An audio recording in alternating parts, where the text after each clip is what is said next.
You know, I'm a fan of history. I like Patrick Henry and Alexander Hamilton and maybe the debates they had as a Federalist versus an anti-Federalist. Excites you yet?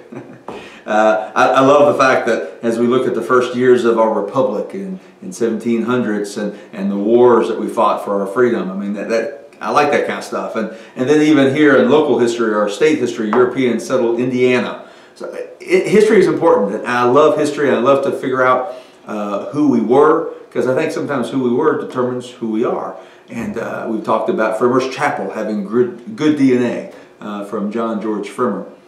But what if we could change the course of history?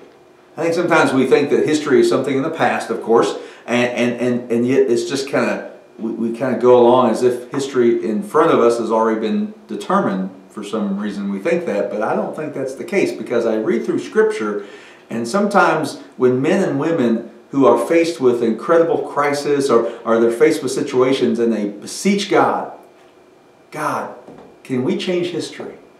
And then they fast. And then the next few pages I read that the fact that history has been changed from where maybe it was heading because of fasting. So I don't know, where do you want to change your history? How do you want to change the history of your life? In maybe your relationships. Your relationship to God, your relationship to others. Maybe in the way that you're determining your future, your fast now could help change that course.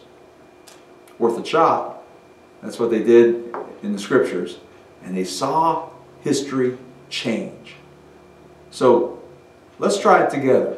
As we learn to fast, we trust God, and we call on God, and we get serious with God. Change the course of history in my life, and maybe even impacting the lives of others. That's big stuff. It can happen through fasting and through prayer. God bless you this Monday. God bless you this week as we fast and change history together.